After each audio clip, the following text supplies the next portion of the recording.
Hello, Wolfie. How are you today? How are you today? I'm really good. I'm really good. So what do you do on a Tuesday night in Broome? You hang out at the airport with your telescope, of course. It is completely deserted here at the moment, just me and the crickets.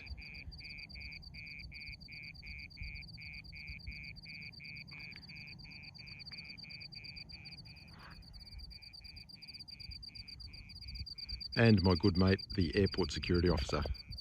He's on the other side of the runway there, just doing his rounds. Such a friendly guy. He waves every single time he drives past.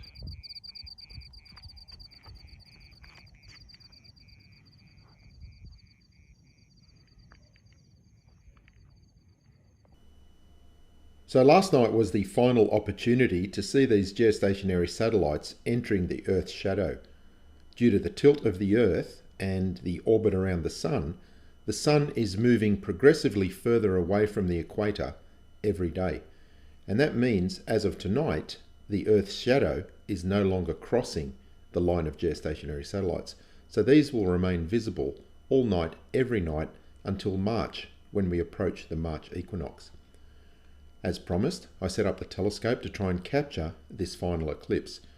What was interesting is that this satellite, Beidou 3, was just outside the umbra of the shadow. So even though it dimmed significantly, it did not blink out completely as these 5 satellites did.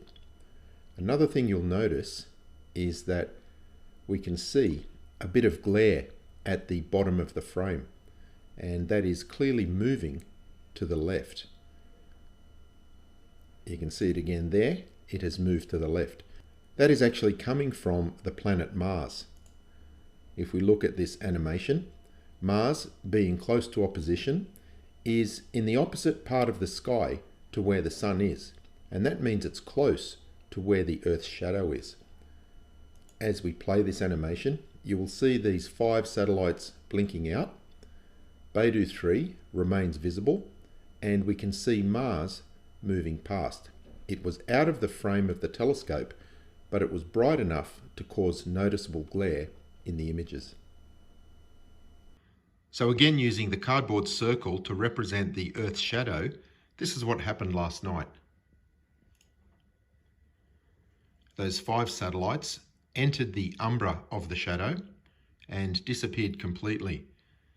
Beidou 3 went close, but being in the penumbra, still received enough light to remain visible.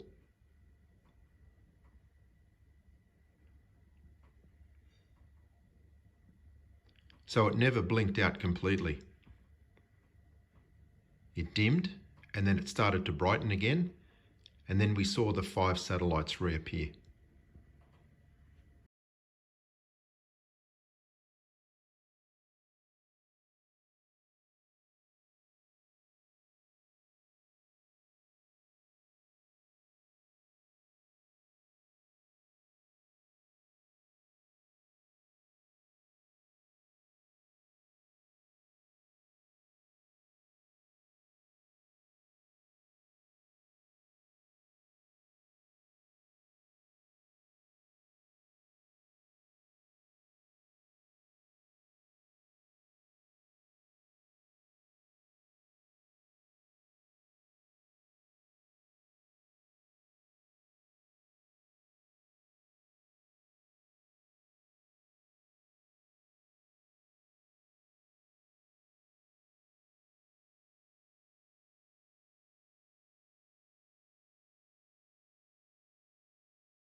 So these satellite observations involve many hours of just waiting while the telescope does its thing.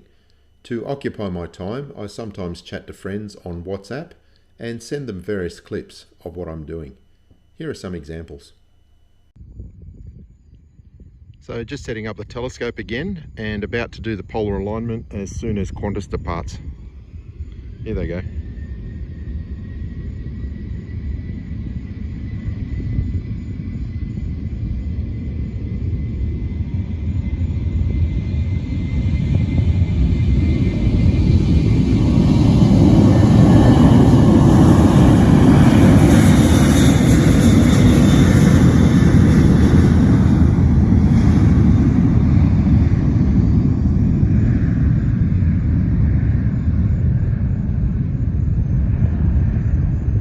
noisy aeroplanes. So tonight is the last night that we can see these geostationary satellites eclipsing. Tomorrow night they will be out of the Earth's shadow completely. I have the telescope set up and tracking a star until Himawari 8 and 9 move into the field of view. When that happens, I will turn off the tracking and remain on those satellites. In the background, you can see a flashing light. That is the airport windsock. And the flashing tells me that the runway lights and these blue taxiway lights will turn off within 10 minutes. The airport is currently non-controlled, and that means the staff in the control tower have gone home for the evening. This airport is equipped with pilot-activated lighting, and that means pilots can turn on the runway lights remotely with 3 clicks on the relevant VHF frequency. There we go, they just went out.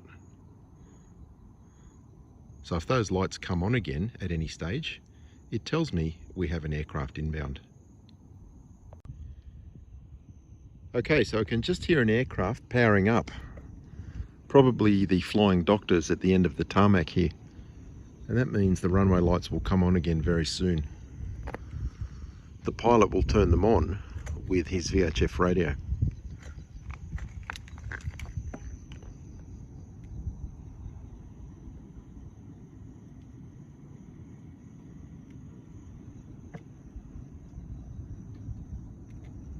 There they go.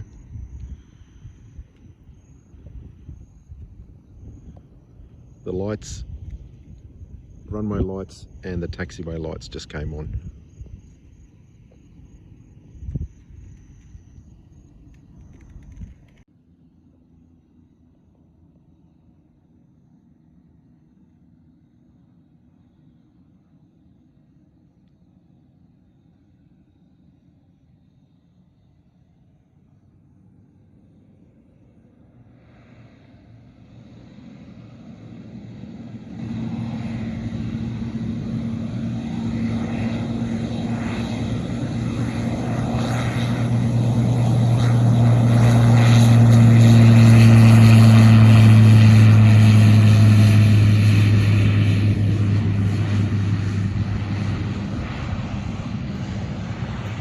So that was the Royal Flying Doctors PC-12. They're obviously heading off to save somebody's life.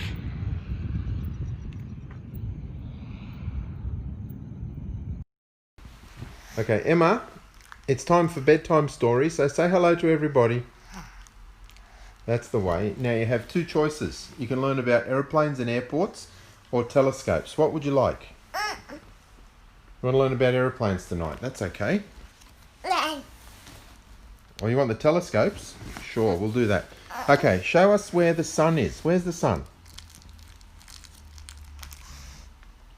Where are the sunspots? What do you do with the sun? That's right, you hide your eyes. Good girl. Where's the telescope? That's the one.